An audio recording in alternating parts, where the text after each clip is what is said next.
बच्चों, स्वागत है आपका हमारे इस YouTube चैनल यूपी फिजिक्स 11 में। जैसा कि आपने हमारे पिछले वीडियो में देखा, मैंने उसमें सदिशों का एक प्रकार का जो गुणा होता है जिसको हम डॉट प्रोडक्ट या स्केलर प्रोडक्ट कहते हैं, उसको समझाने की कोशिश की थी। और आपने जब वीडियो देखा होगा तो निश्चित रूप से आपको समझ में आया होगा कि किस तरह से दिए गए दो सदिशों का हम स्केलर गुणनफल या डॉट प्रोडक्ट ज्ञात कर सकते हैं। अब उन वेक्टर्स का या सदिशों का कहें दूसरे प्रकार का जो गुणा होता है उसकी बात करते हैं। उसे हम कहते हैं वेक्टर प्रोडक्ट या क्रॉस प्रोडक्ट, क्रॉस गुणनफल या सदिश गुणन कहा जाता है। तो जैसा कि पिछले गुणनफल में देखा कि वो अदिश गुणन था, सदिशों का मतलब गुणा करने पर हमें जो राशि प्राप्त होती थी वो अदिश राशि होती थी।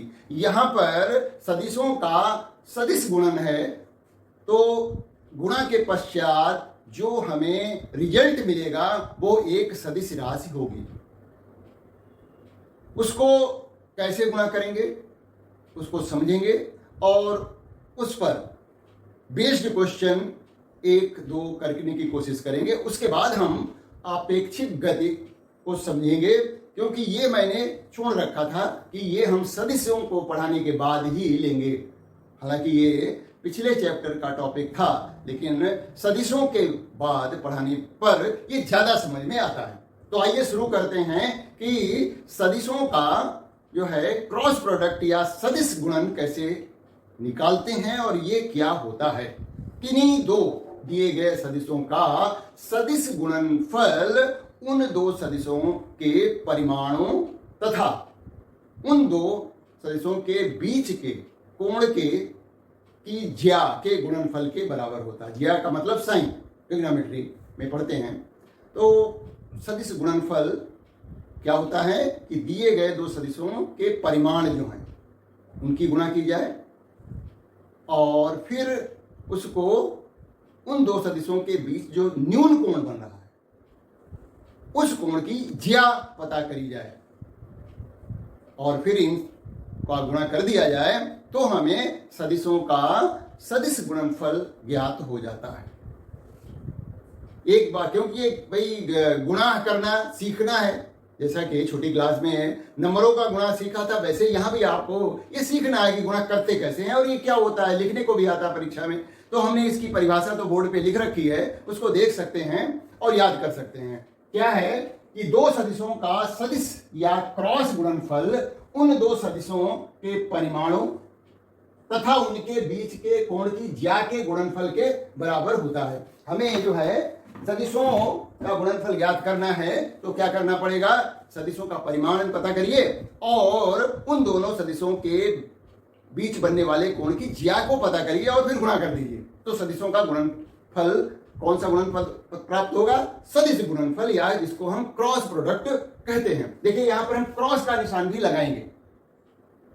आगे लिखा हुआ ये एक सदिश राशि है, मतलब जो गुणा से प्राप्त राशि होगी वो सदिश राशि होगी और जिसकी दिशा दोनों सदिशों के तल के लंबवत होती है। यानी जो सदिश गुणा में प्रयोग किए जा रहे हैं और जिस तल में वो स्थित हैं उस तल के लंबवत जो होगी इस क्रॉस प्रोडक्ट या क्रॉस गुणन की दिशा होगी। और उसको ज्ञात करने के लिए हम दो नियम लगाते हैं, जो ज्यादा समझ में आए उसको प्रयोग करिए।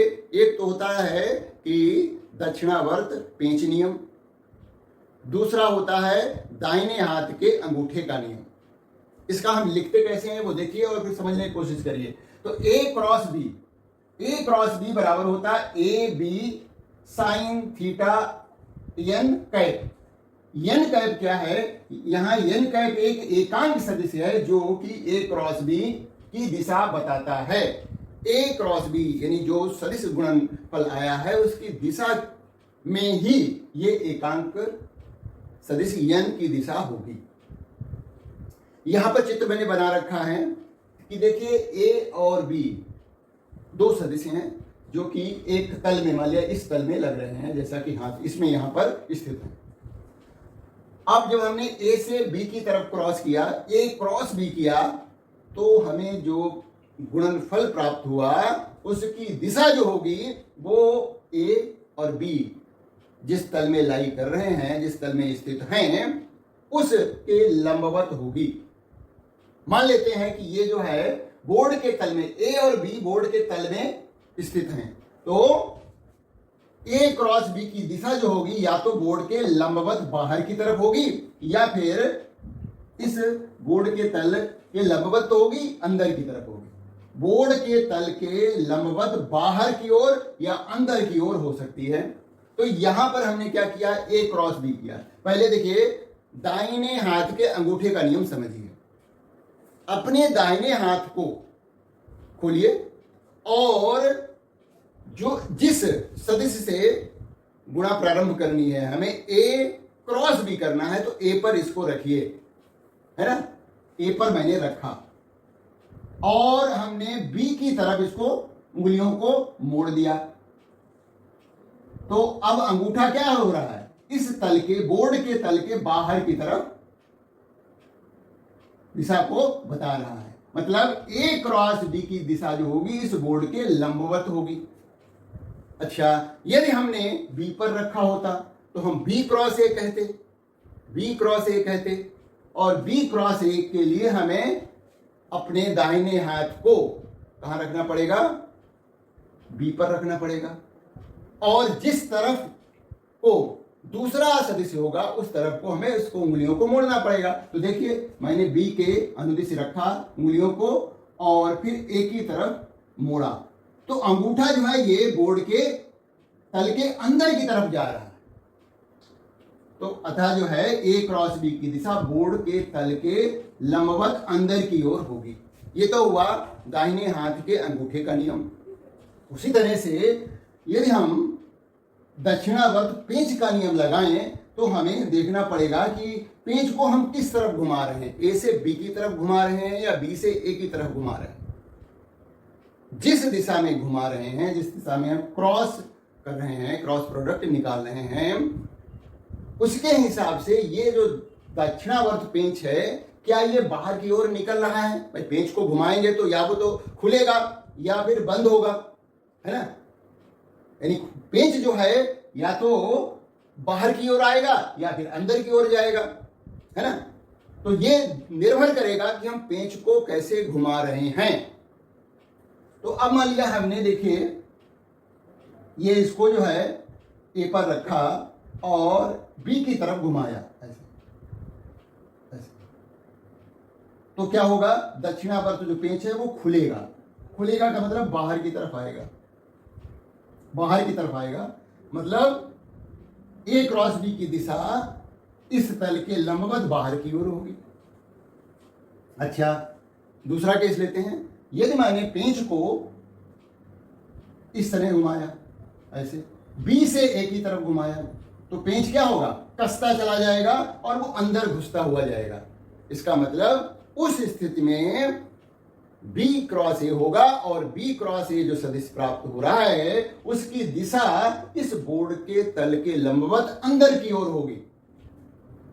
तो इस तरह से हम दक्षिणावर्त पेंच का नियम या फिर दाहिने हाथ के अंगूठे का नियम लगा करके हम इस क्रॉस प्रोडक्ट या कहें सदिश गुणन की दिशा ज्ञात कर सकते हैं। देखिए, सदिश राशियों में दिशा का बहुत बड़ा महत्व होता है और बिना उसके ये बात सदिश राशियां अधूरी रहती हैं। इसलिए आपको दोनों नियमों को अच्छी तरह समझना चाहिए। देखिए, दाहिने हाथ का अंगूठे का नियम बहुत आसान है, बस आपको उंगलियों को उस तरफ मोड़ना है जिस तरफ दूसरा वेक्टर, दूसरा सदिश स्थित है।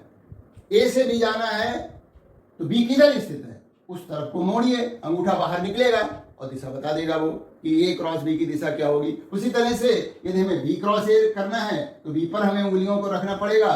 भाई हमें मोड़ना भी है उंगलियों को दूसरे सदिश की तरफ। शुरुआत कहां से करनी है, उस पर दाहिना हाथ रखना है और दूसरे सदिश की तरफ उंगलियों को मोड़ना है, तो अंगूठा बाहर निकलेगा और वो दिशा बताएगा। तो बहुत आसान है, कोई मुश्किल नहीं है। अब हम इसकी प्रॉपर्टी सीखते हैं कि सदिश गुणन कि क्या प्रॉपर्टी है।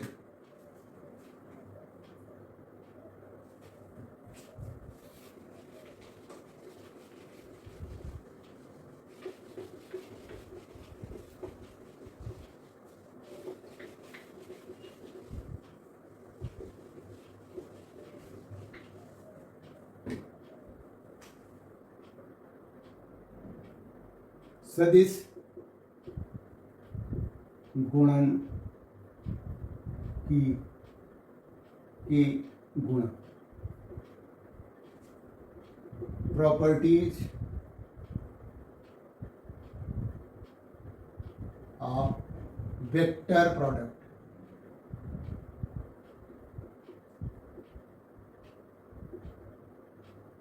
और क्रॉस प्रोडक्ट।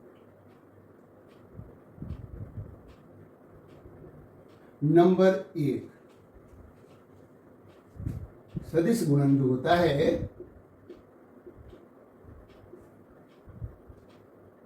क्रम, सदिश गुणन का क्रम विनिमय नहीं होता है।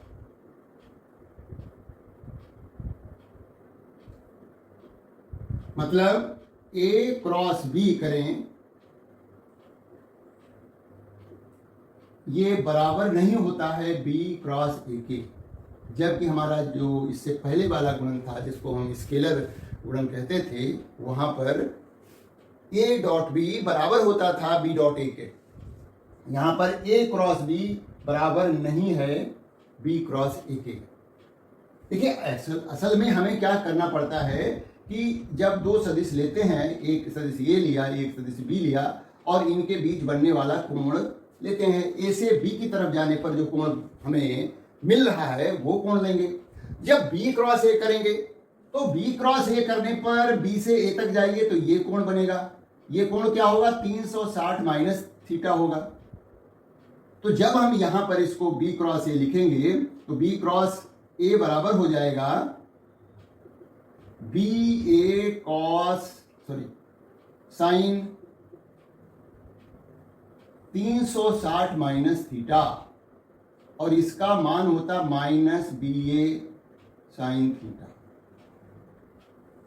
तो बी क्रॉस ए बराबर होता है माइनस बी ए साइन थीटा, जबकि ए क्रॉस बी क्या होता है? ए क्रॉस बी बराबर होता है ए बी साइन थीटा।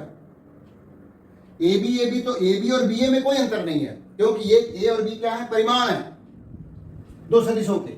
हाँ, यहां पर देखिए साइन थीटा तो आया, लेकिन यहां पर ऋणात्मक चिन्ह आ गया है। इसका मतलब ए क्रॉस बी की जो दिशा होगी ठीक उसके विपरीत बी क्रॉस ए की दिशा होगी। जैसा कि अभी हमने देखा था, जब दक्षिणावर्त नियम लगाया या दाहिने हाथ के अंगूठे का नियम लगाया था, तो जब हम ए क्रॉस बी कर रहे थे तो जो गुणनफल आ रहा था उसकी दिशा इस तल, बोर्ड के तल के बाहर की तरफ हो रही थी, और जब हम बी क्रॉस ए कर रहे थे तो गुणनफल की दिशा जो थी वो बोर्ड के अंदर की तरफ जाती हुई प्रतीत हो रही थी।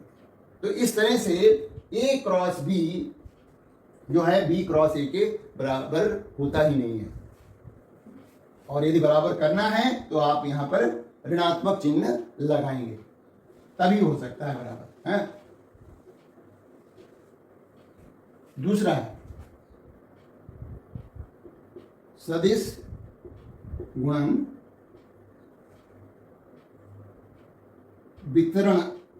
वितरित होता है या वितरण के नियम का पालन करता है।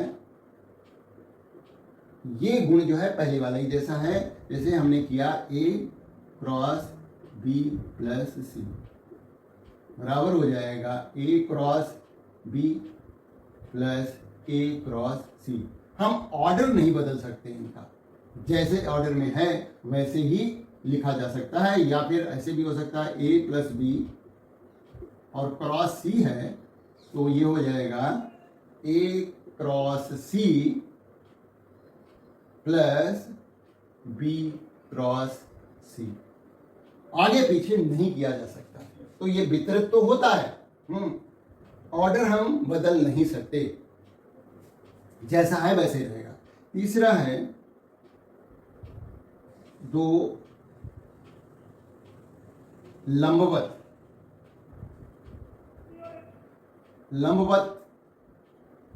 सदिशों का सदिश गुणन। देखिए यहां पर जो कोण है वो 90 डिग्री का है ना।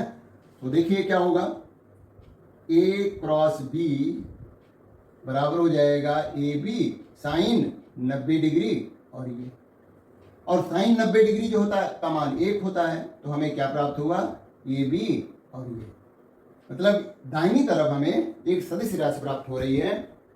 और क्योंकि ये यन कैप लगा हुआ है, ये क्या है, एकांक सदिश है जो कि ए क्रॉस बी की दिशा बता रहा है। अब दो समांतर सदिशों का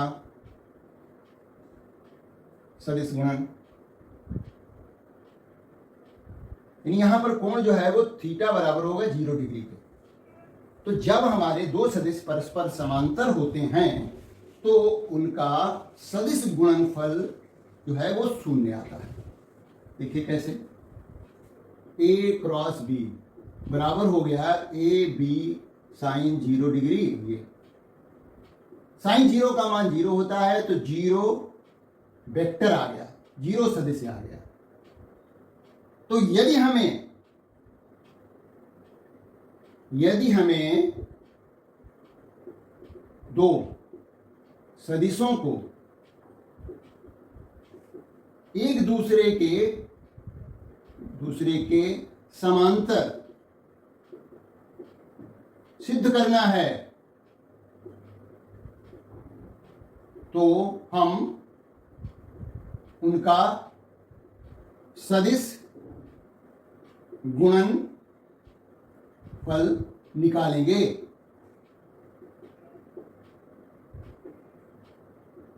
यदि यह गुणन शून्य आता है तो हम कहेंगे कि दिए गए सदिश परस्पर समांतर हैं, या कहें एक दूसरे के ये समांतर है।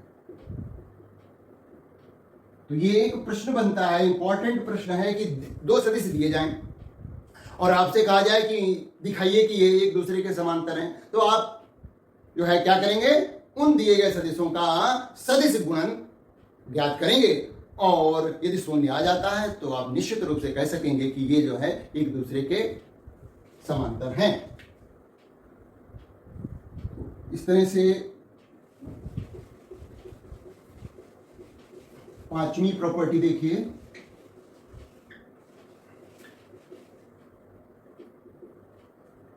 दो लंब कोणीय एकांक सदिशों का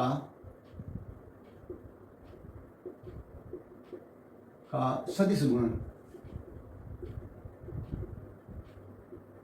जो हमारे एकांक सदिश जो होते हैं, जो कि एक्स वाई जेड अक्ष के अनुरूप होते हैं, और इनके बीच आपको मालूम होना चाहिए 90 डिग्री का कोण होता है ना। तो जब 90 डिग्री का कोण है तो उसके हिसाब से इनका गुणा होगा। तो देखिए आई कैप क्रॉस, देखिए यहां पर हमें देखिए ऑर्डर मेंटेन रखना पड़ता है। एक सर्किल बना लीजिए, है ना, एक वृत्त बनाया, यहां पर हमने मान लिया आई रखा, आई कैप, है ना, यहां पर हमने जे कैप रख दिया और यहां पर हमने के कैप लिख दिया। तो आपको इसी ऑर्डर में चलना है, क्योंकि जब हम आई क्रॉस जे करेंगे तो आई और जे के बीच में कोण क्या होगा, 90 डिग्री का होगा, और आई और जे का परिमाण क्या है, 1 और 1 है। तो आई क्रॉस जे करेंगे तो ये हो जाएगा 1 गुणा साइन 90 डिग्री, और इसकी दिशा जो होगी, जो रिजल्ट प्राप्त हो रहा है उसकी दिशा जो होगी आई और जे दोनों के लंबवत होगी। आई और जे जो एकांक सदिश हैं उनके जो लंबवत सदिश होता है वो के होता है। के का मतलब जेड एक्स के अनुदिश जो एकांक सदिश लिया जाता है। तो इस तरह से इसका मान आ गया, तो I cross J is equal to K हो गया। इसी तरह से अब हमें क्या करना है, जे क्रॉस के करना है, जे क्रॉस के करना है। तो ये जे क्रॉस के करेंगे तो क्या आएगा, आई आएगा। अगला वाला लिखना है, इसका क्रॉस इसके साथ किया तो आगे वाला रिजल्ट आई आएगा। और फिर आई क्रॉस जे करेंगे, वो आई क्रॉस जे किया, फिर हमने जे क्रॉस के किया, फिर के क्रॉस आई करेंगे। तो के क्रॉस आई किया तो ये के क्रॉस आई करेंगे तो जे आएगा। यदि आप इसका उल्टा करते हैं तो यहां पर माइनस साइन आने लगेगा। यदि आपने जे क्रॉस आई किया तो आएगा माइनस का के कैप। इसी तरह से यहां पर आपने के क्रॉस जे किया तो माइनस का आई कैप आएगा। उसी तरह से यहां पर आई क्रॉस के किया तो ये माइनस का जे आएगा। ये हमें याद रखना चाहिए। अब यदि मान लिया आई का आई के साथ करें गुणा, या जे का जे के साथ करें, के का के साथ करें, तो आई का आई के साथ कोण क्या होगा, शून्य होगा। और साइन शून्य जो होता है, शून्य डिग्री, साइन शून्य डिग्री जो होता है शून्य होता है। तो आई क्रॉस आई बराबर हो जाएगा ए गुणा साइन 0 डिग्री और एक सदिश लगा दिया। तो यहां पर जो है साइन 0 डिग्री का मान 0 होता है, तो ये हो गया 0 का। मतलब यदि हम आई का आई के साथ क्रॉस प्रोडक्ट करते हैं, सदिश गुणन करते हैं, तो उसका मान शून्य होता है। उसी तरह से जे का जे के साथ सदिश गुणन करेंगे वो भी शून्य होगा। के का के साथ सदिश गुणन करेंगे तो वो भी शून्य होगा। तो ये बात हमें याद रखनी चाहिए।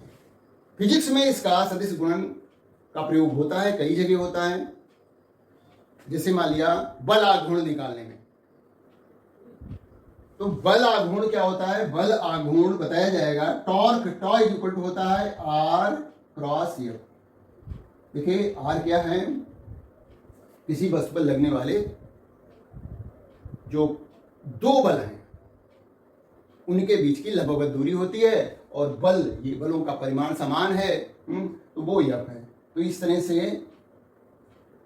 टॉर्क, इसको कहते हैं टॉर्क। ये बताया जाएगा बाद में, अभी नबी समझ में आए तो कोई जरूरी नहीं है। या फिर हमें किसी समांतर चतुर्भुज का क्षेत्रफल निकालना है तो हम इसी क्रॉस प्रोडक्ट या सदिश गुणन फल से निकाल सकेंगे। ये हम न्यूमेरिकल जब कराएंगे इससे संबंधित तो उसको बताएंगे कि किस तरह से दिए गए सदिश यदि दो समांतर त्रिभुज की भुजाओं को से प्रदर्शित हो रहे हैं तो उन दो सदिशों का जब हम सदिश गुणनफल ज्ञात करेंगे तो हमें उस समांतर चतुर्भुज का क्षेत्रफल ज्ञात हो जाएगा।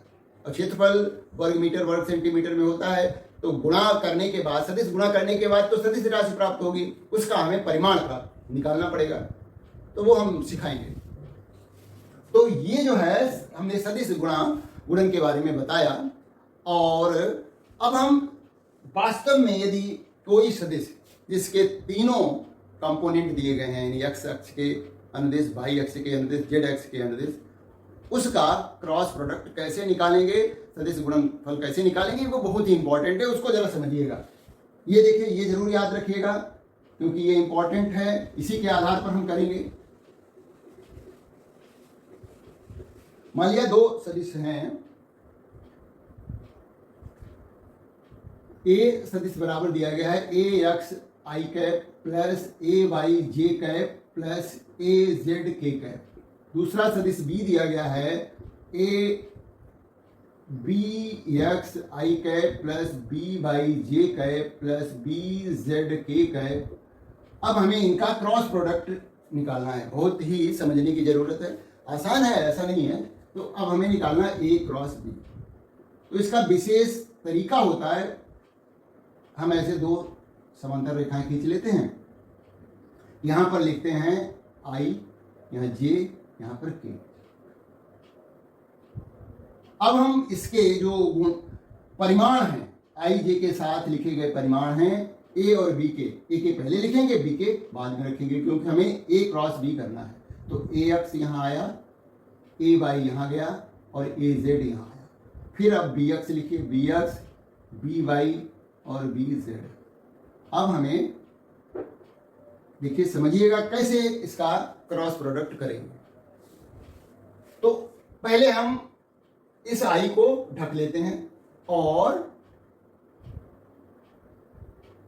हमें क्या पता करना है, आई के साथ कौन सा परिमाण आएगा, जे के साथ कौन सा परिमाण आएगा, के साथ कौन सा परिमाण आएगा, वो हम निकालने जा रहे हैं। तो आई को ढक लिया का मतलब हमने आई के साथ आने वाला क्यों परिमाण लिखेंगे, और क्योंकि ए क्रॉस बी जो करेंगे हम, तो वो तो सदिश राशि होगी, तो आई जे के तो आएगा ही आएगा।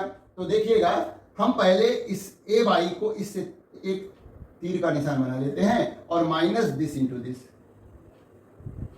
या एक तरफ को निशान बनाइए, हालांकि चलिए पहली बार हम बना देते हैं। पहले हम क्या करेंगे, ए वाई इंटू बी जेड करेंगे,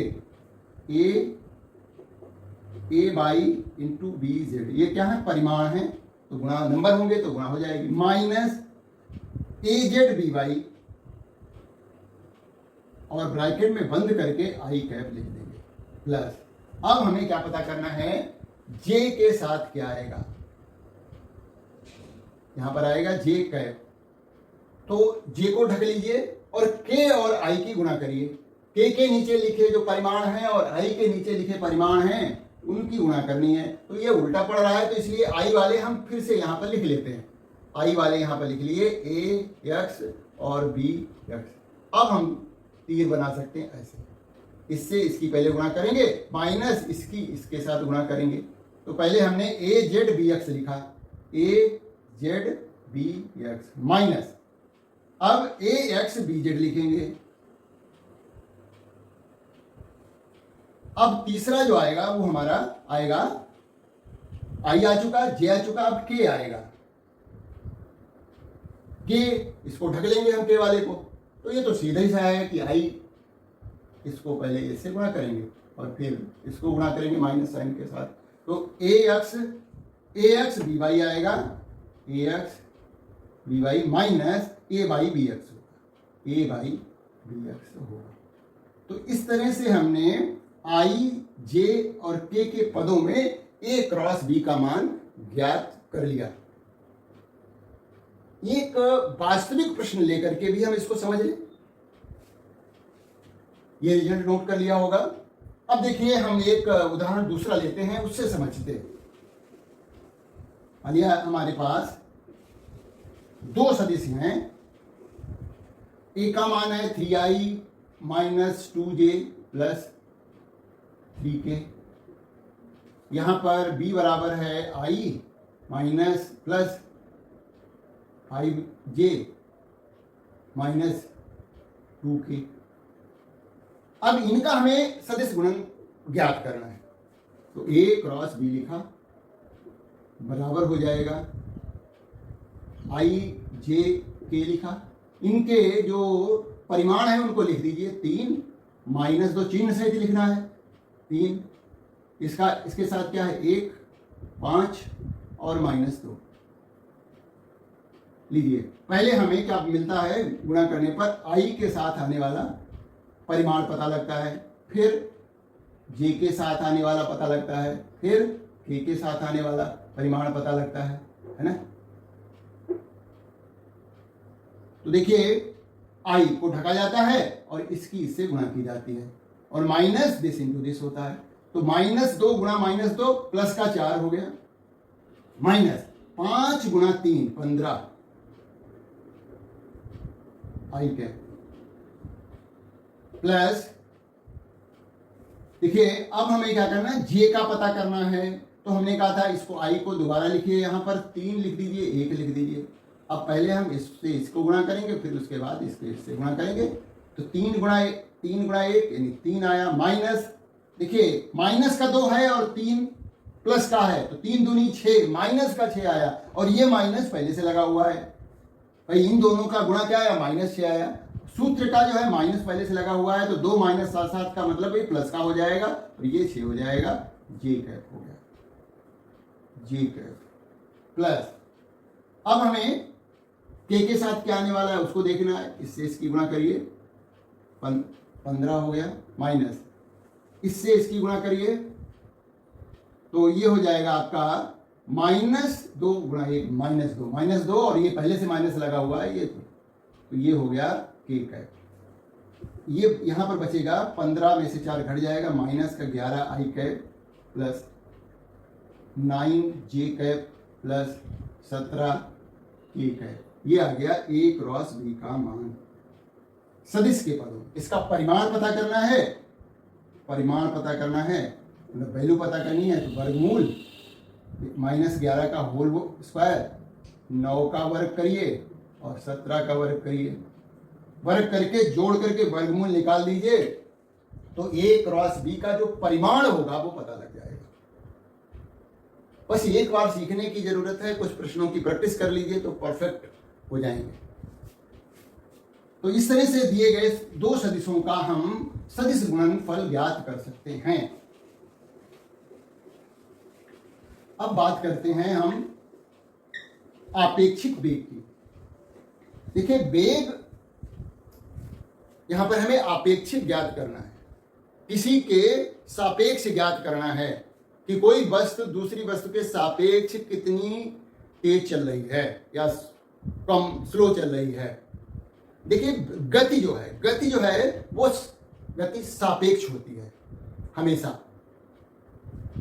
किसी दिए गए समय में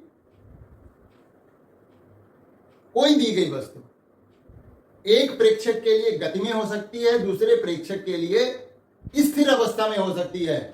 कैसे, उदाहरण समझिए, जैसे एक ट्रेन जा रही है और ट्रेन के अंदर मान लिया किसी कंपार्टमेंट में कुछ जो है यात्री बैठे हुए हैं। वो यात्री एक दूसरे से बातें कर रहे हैं। अब प्लेटफॉर्म से वो गुजर रही हुए बड़ी तेजी से जा रही है। अब प्लेटफॉर्म पे खड़ा हुआ व्यक्ति क्या कहेगा कि उस कंपार्टमेंट में, डिब्बे में बैठे हुए बहुत सारे यात्री जो थे वो 80 किलोमीटर प्रति घंटे की चाल से चल रहे थे, क्योंकि वो गाड़ी के अंदर है। तो प्लेटफॉर्म पे खड़ा हुआ व्यक्ति तो यही कहेगा। लेकिन उसी समय यदि कंपार्टमेंट में बैठा व्यक्ति तुलना करे अपने पास वाले यात्रियों से तो क्या लगेगा, कह रहे ये तो स्थिर अवस्था में है, क्योंकि उनके एक दूसरे के बीच की दूरी तो बदल नहीं रही। सामने वाले सीट पे एक बैठा हुआ है, दूसरा वह बगल में बैठा हुआ है, तो क्या उनकी दूरी तो बदल नहीं रही है। तो कंपार्टमेंट के अंदर बैठे व्यक्ति एक दूसरे के सापेक्ष स्थिर अवस्था में है, जबकि वही व्यक्ति, वही पैसेंजर प्लेटफॉर्म या ट्रेन के बाहर खड़े किसी व्यक्ति की तुलना में गति अवस्था में है। तो गतियां जो होती हैं वो हमेशा सापेक्ष होती हैं, गति या विराम अवस्था सापेक्ष होती है। तो यहां पर हम एक वस्तु की अपेक्षिक गति दूसरे वस्तु के सापेक्ष निकालेंगे। पहले एक बार समझ लीजिए, जैसे मान लिया दो वस्तुएं एक ही दिशा में जा रही हैं, ठीक है। अब एक जो है तेज चल रही है और एक थोड़ी धीमे चल रही है, स्पीड अलग अलग है। मान लेते हैं, स्पीड भी मान लेते हैं। एक मान लिया 10 मीटर पर सेकंड की स्पीड से चल रही है और एक जो है 15 मीटर पर सेकंड की स्पीड से चल रही है, ठीक है। मान लिया वो एक ही स्थान से चलना शुरू की, तो क्या होगा कि 1 सेकंड के बाद पहली वाली वस्तु जिसकी स्पीड 10 मीटर पर सेकंड है तो वो 10 मीटर चलेगी, दूसरी वाली वस्तु 15 मीटर चल जाएगी 1 सेकंड में। तो यदि हम पहली वस्तु की तुलना में दूसरी वस्तु को देखें तो क्या लगेगा कि वो 5 मीटर ज्यादा चली है ना। जैसे ये दोनों दो वस्तुएं हैं ए और बी, ठीक है। इसकी 10 मीटर ये चली, दूसरी बी वाली वस्तु जो है 15 मीटर चली।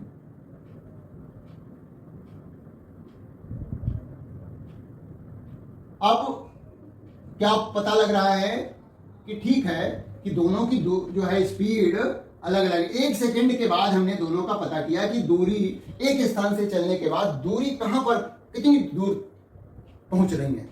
तो एक 15 मीटर चली, एक 15 मीटर चली, एक 10 मीटर चली। यदि हम इसके सापेक्ष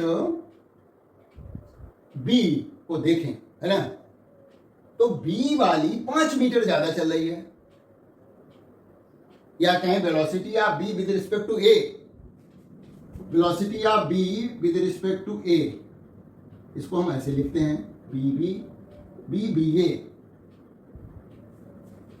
वस्तु बी की वस्तु ए के सापेक्ष वेग जो हो जाएगा बी बी माइनस बी ए, और वो हो जाएगा 15 माइनस 10 बराबर 5। यानी 1 सेकेंड में जो बी वस्तु है ए के सापेक्ष 5 मीटर ही दूरी चलती है। मतलब यदि हम वेग के टर्म में कहें तो जो बी ए है, यानी वस्तु बी की ए के सापेक्ष जो वेग है वो 5 मीटर पर सेकेंड का ही है। अगले सेकंड में भी यही होने वाला है। यदि मान लिया ये समान वेग से आगे चलती रहें तो क्या होगा कि अगले सेकंड में ये फिर से 10 मीटर चलेगी और ये फिर से जो है 15 मीटर ही चलेगी। तो प्रति सेकंड जो है उसके वेग में जो अंतर है वही उनकी जो है अपेक्षित चाल है या कहें वेग। तो यहां पर अपेक्षित वेग रिलेटिव वेलोसिटी क्या होती है? किसी वस्तु ए का वह आभासी वेग, देखिए वास्तविक वेग तो नहीं है, आभास हो रहा है कि ये इसका जो बी का है वो बी वस्तु का ए के सापेक्ष वेग जो है 5 मीटर पर सेकेंड का है। 5 मीटर ये ज्यादा चल रही है ना। तो किसी वस्तु ए का वह आभासी वेग जो वस्तु बी से प्रेक्षित किया जाए तो वस्तु ए का वस्तु बी के सापेक्ष अपेक्षित वेग कहलाता है। उसको हम अपेक्षित वेग कहेंगे जब बी से ए का वेग प्रेक्षित किया जा रहा है ना।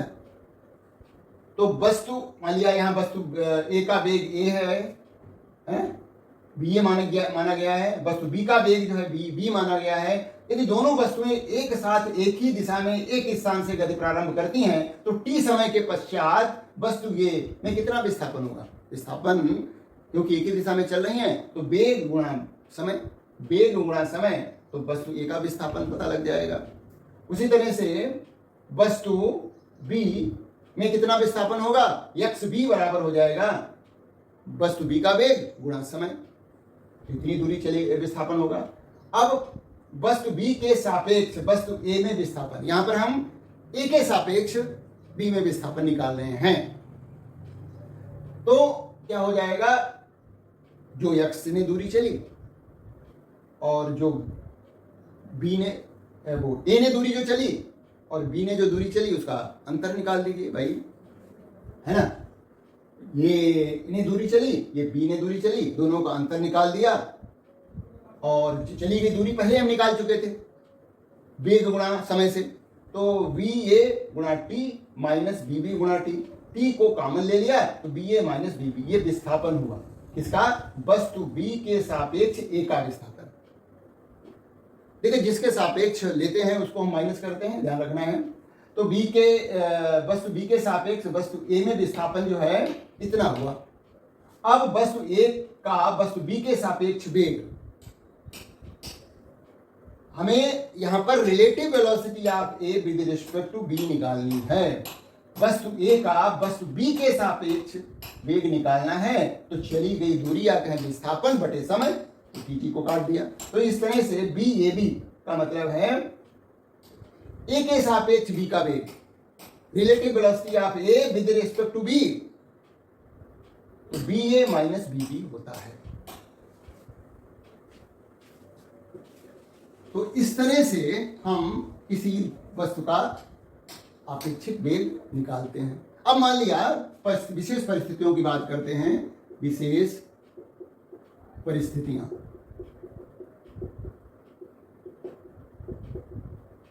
पहला है माना दोनों वस्तुओं का वेग समान है, ठीक है। तो बी ए बराबर है बी बी के, तो क्या होगा जब हम अपेक्षित वेग निकालेंगे तो बी ए बी बराबर हो जाएगा B A minus B B बराबर 0। मतलब उनके बीच की जो दूरी है वो नहीं बदलेगी, भाई एक ज़्यादा स्पीड से चल रही है, कम स्पीड से चल रही है, तो प्रति सेकंड जो है हम देखेंगे कि उनके बीच का गैप बढ़ता चला जाएगा। लेकिन यदि वो समान गति से चल रही होंगी, एक ही दिशा में चल रही होंगी, तो जो गैप है वो मेंटेन रहेगा, उतना ही रहेगा, है ना। यदि पहले से, तो इस तरह से यदि हम देखें तो एक वस्तु दूसरी वस्तु बी ए है, बी बी ए, दोनों का वेग समान है, मतलब ये समय है और ये दूरी या विस्थापन है। तो दूरी, समय, विस्थापन का ढलान समान है, एक दूसरे के समांतर हैं। ये ग्राफ, इसका मतलब क्या हुआ कि दोनों के वेग समान है। दूरी, समय के ढलान से हम वेग या चाल ज्ञात करते हैं। तो यदि ऐसी स्थिति है जिसमें वस्तुओं का वेग समान है, तो देखिए ये दो हमें समांतर ग्राफ प्राप्त होंगे, इनका ढलान समान होगा। इसका मतलब ही है कि इन दोनों के बीच का गैप जो है, वस्तुओं के बीच का गैप निरंतर समय के साथ बदलेगा नहीं, समान रहेगा। अच्छा, यदि मान लिया बी ए बड़ा हो बी बी से, तो ग्राफ कैसे आएगा? दूरी समय ग्राफ जो है या विस्थापन समय ग्राफ, देखिएगा अब हमें ए का ढलान ज्यादा लेना है। मान लिया वस्तु, चलिए यहां से ले लेते हैं ग्राफ, ये हुआ बी ए और बी बी, इसका बी बी ग्राफ जो वस्तु बी है उसका ढलान, उसके ग्राफ का ढलान कम है। तो क्या होगा कि वस्तुएं एक दूसरे को क्रॉस करेंगी और उनके बीच का गैप बढ़ता चला जाएगा। ढलान अलग अलग है, ये दिखाई दे रहा है दो ग्राफों से। दूरी समय ग्राफ, जिसका वेग अधिक होगा उसका ढलान यानी एक्स अक्ष से जो कोण बन रहा है वो अधिक होगा और ये ग्राफ एक दूसरे को क्रॉस करेंगे। अब हम बात करते हैं, ये तो हुआ कि वस्तुएं एक ही दिशा में जा रही हैं। मान लिया वस्तु का दिशा विपरीत हो, है ना।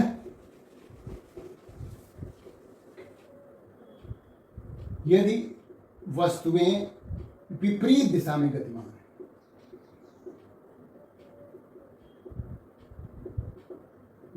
है, एक वस्तु इधर जा रही है, दूसरी वस्तु इधर जा रही है। अब यहां पर हमें चिन्ह लेने पड़ेंगे, क्योंकि ये वेग हैं और सदिश राशियां हैं। तो ये वेग यदि धनात्मक है तो इसको हमें ऋणात्मक लेना पड़ेगा। और अभी जो हमने देखा था बी ए बी यानी relative velocity of A with respect to B, वस्तु ए का बी के सापेक्ष वेग, वस्तु ए का बी के सापेक्ष वेग, तो हमें क्या पता लगता है, B A minus B B होता है। तो इस स्थिति में क्या होगा, देखिए ये वेक्टर है वैसे देखा जाए तो बी ए, अब ये इसकी जगह पर हमें ये माइनस करना पड़ेगा, इसका माइनस चिन्ह के साथ हमें वैल्यू रखनी पड़ेगी। तो बी ए और ये हो जाएगा प्लस बी बी। मतलब यदि वस्तुएं एक दूसरे के विपरीत दिशा में चल रही हो तो हमें आपेक्षिक वेग पता करने के लिए उन दोनों वस्तुओं के वेगों को जोड़ देते हैं। और यदि वो एक ही दिशा में चल रही होती हैं तो हम उन वस्तुओं का वेग घटाते हैं, तब हमें अपेक्षित वेग पता लगता है। अब देखिए यहां पर किसमें से किसको घटाएंगे ये भी ध्यान रखना है। जिसके सापेक्ष हमें निकालना है उसको घटाएंगे, जिसके सापेक्ष निकालना है ना। तो जो है जोड़ने में तो कोई दिक्कत नहीं है, किसको भी पहले रखो किसी को भी बाद में रखो, लेकिन घटाते समय तो हमें ध्यान रखना पड़ेगा ना। यहां पर हम क्या निकाल रहे हैं, वस्तु ए का वेग वस्तु बी के सापेक्ष। देखिए हमने कैसे निकाला है, वस्तु ए का वेग वस्तु बी के सापेक्ष, इसको कहते हैं relative velocity of A with respect to B. जिसके रिस्पेक्ट में निकालना है, जिसके सापेक्ष निकालना है, बी के सापेक्ष निकालना है, तो बी की का जो वेग है उसको माइनस करेंगे, ये भी जरूरी है ध्यान रखना। यदि हम इसी को कहें, देखिए यदि हम कहें कि वस्तु बी का वेग वस्तु ए के सापेक्ष, तब हम क्या लिखेंगे इसको, बी बी ए लिखेंगे, तब लिखेंगे B B A B B minus B A, क्योंकि हमें ए के सापेक्ष निकालना है तो ए की जो वेग रहेगा उसको घटाएंगे। तो हमारा यहाँ पर निर्णय ये निकल रहा है कि यदि दोनों एक वस्तुएं एक समान दिशा में हैं गतिमान, देखो निर्णय देखिए है ना, वस्तु बी का वस्तु बी का वेग वस्तु ए के सापेक्ष ये लिखा हुआ है, तो यहाँ पर निष्कर्ष निकला वो नोट कर लीजिए। निष्कर्ष ये है, यदि दोनों वस्तुएं एक समान दिशा में है, समान दिशा में गतिमान है, तो आपेक्षिक वेग जो है, वेग जो निकलेगा वो घटाने से निकलेगा, यानी बी ए बी बराबर हो जाएगा B A minus B B. तो ये क्या है, बी के सापेक्ष का वेग है, relative velocity of A with respect to B. A का वेग बी के सापेक्ष है और बी का वेग ए के सापेक्ष करेंगे तो बी बी माइनस बी ए करेंगे। अच्छा, दूसरा, यदि दोनों विपरीत दिशा में गतिमान हो,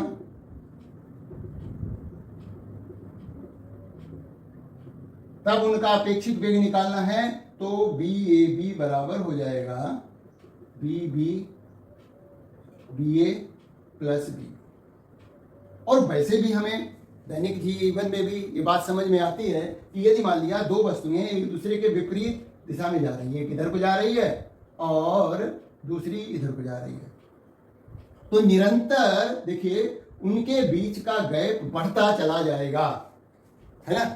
तो दोनों का योग करके हमें उनकी रिलेटिव वेलोसिटी अपेक्षित वेग ज्ञात हो रहा है जब वो विपरीत दिशा में चल रही हो। वेक्टर लगा सकते हैं, ये सब वेक्टर सदिश राशियां हैं, और यदि वो समान दिशा में है तो घटा करके अपेक्षित वेग निकालेंगे, लेकिन ये ध्यान जरूर रखेंगे कि किसके सापेक्ष निकालना है, जिसके सापेक्ष निकालना है उसका वेग माइनस करेंगे। अच्छा, अब हम बात करेंगे यदि किसी कोण पर वेग झुके हुए हो, है ना, देखा जाए तो ये 2 डायमेंशनल द्विविमीय केस हैं। यदि वेग वस्तुओं के वेग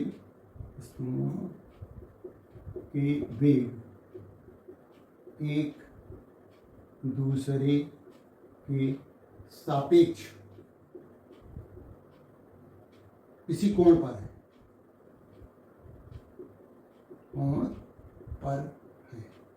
और वो कोण मान लिया थीटा है, ठीक है।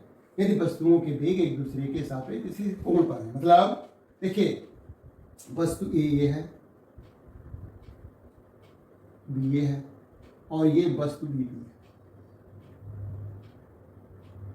थीटा कोण है। अब हमें वस्तु ए का बी के सापेक्ष वेग पता करना है। तो तरीका क्या होगा, जिसके सापेक्ष पता करना है उसको, अब देखिए यहां पर हम समांतर चतुर्भुज नियम लगाएंगे, सदिशों के योग का समांतर चतुर्भुज नियम लगने जा रहा है। हमें निकालना है वस्तु ए का वेग वस्तु बी के सापेक्ष, बी के सापेक्ष निकालना है, तो बी की दिशा को बदल देंगे। क्या करेंगे, ऐसे रखेंगे इसको, बी ये तो वही रहेगा, और इसकी दिशा जो है ये है, हम इसकी दिशा उलट देंगे, ये हो जाएगा माइनस बी बी, ठीक है। ये कोण थीटा था पहले, अब ये कोण हो जाएगा 180 माइनस थीटा, इधर वाला कोण, ये कोण हो गया 180 माइनस थीटा। अब ये जो है दो सदिश राशियां हैं BA और माइनस BB, ये दो समांतर चतुर्भुज की संलग्न भुजाओं से प्रदर्शित हो रही हैं, तो इनका परिणामी मान इस बिंदु से प्रारंभ होने वाले विकर्ण से प्रदर्शित होगा। समांतर चतुर्भुज पूरा करिए।